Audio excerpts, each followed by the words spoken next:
सदियों से पीड़ित रहा है, महाराणा प्रताप का वंशज रहा है, उसकी सुध लें और इस समाज के बारे में अपनी आवाज उठाएं और सरकार इनको सुविधाएं दे।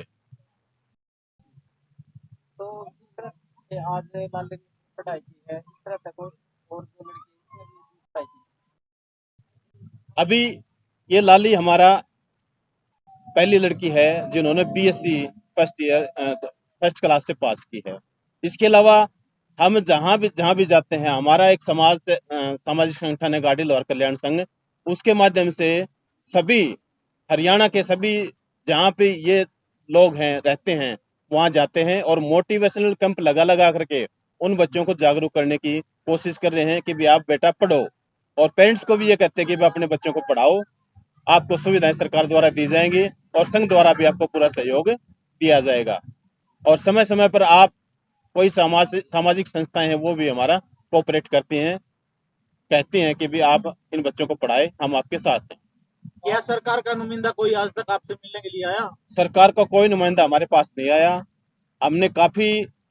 सम्मेलन किए समाज के द्वारा, भिवानी में भी किए 2-3 सम्मेलन हमने 2007 में भी किए, 2015 में भी किए, और एक फतेहाबाद में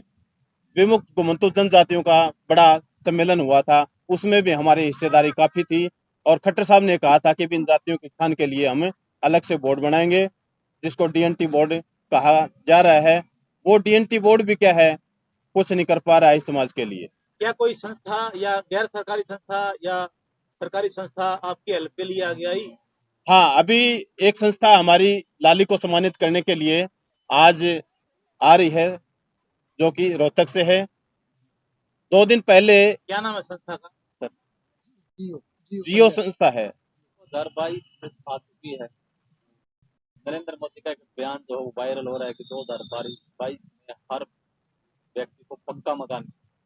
जिन व्यक्तियों को देख करके वो तो क्या कहेंगे इस बारे में? क्या है, सरकार मोदी जी ये कह रहे हैं कि भी जो अंतिम पंक्ति में बैठा व्यक्ति है उस तक सरकार पहुंचे और उसको सरकार की जन कल्याणकारी योजनाओं का लाभ दिया जाए, आवास उनके लिए बनाया जाए, उनके लिए अच्छी व्यवस्था की जाए, बच्चों को पढ़ने के लिए उनको स्कूल भेजा जाए। परंतु आज तक मैंने 25 साल हो गए इस संस्था में काम करते हुए, संघ में रहते हुए, काम करते हुए, मैंने आज तक कोई मंत्री मिनिस्टर या कोई प्रधानमंत्री इस हमारे समाज के लिए उत्थान करने के लिए आगे कोई नहीं आया आज तक।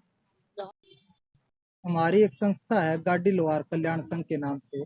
जिसका मुख्य उद्देश्य है सड़क किनारे झुग्गी झोपड़ियों में रहने वाले बच्चों को जागरूक करना शिक्षा के प्रति और उनमें अवेयरनेस लाने की बात है।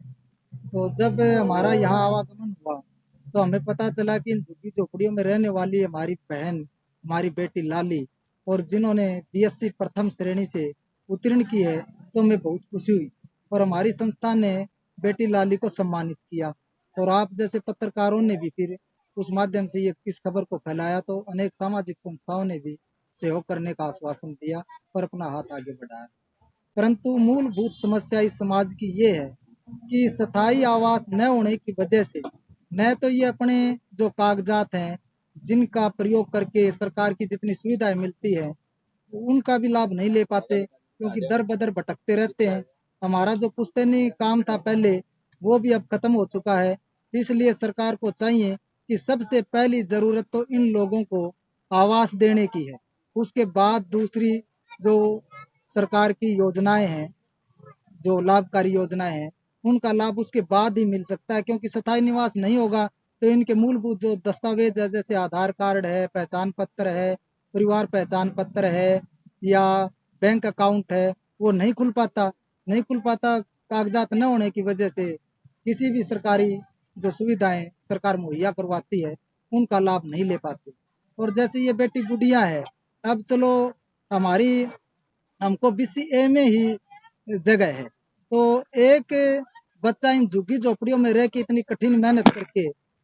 यदि वो कुछ हासिल करना चाहता है, तो बाद में देखो जो सामान्य वर्ग के या जो अच्छी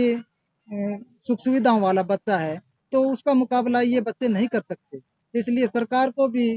इन समाज के प्रति विशेष ध्यान देना चाहिए और पहली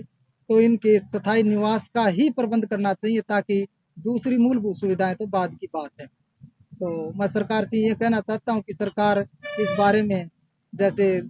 पढ़ेगा इंडिया तभी तो आगे बढ़ेगा इंडिया,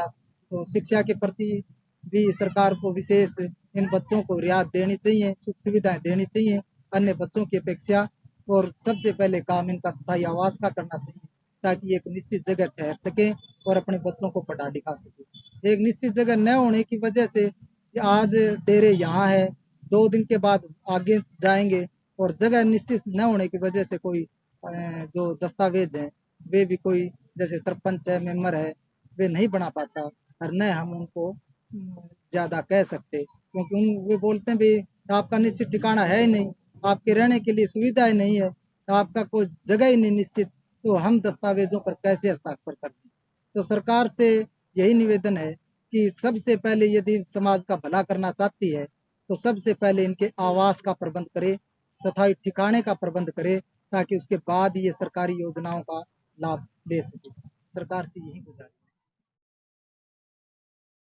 बहुत आभारी संघ के अध्यक्ष श्री राम कुमार जी, श्री पवन जी उपाध्यक्ष, श्री अमित जी सदस्य, श्री राधे श्याम जी सदस्य, श्री मांगे राम जी पपुसा, श्री गणेशी लाल जी, श्री प्रमोद जी LIC अधिकारी हैं, श्री महेंद्र मताना जी, करण सिंह छोराण जी, नवीन जी,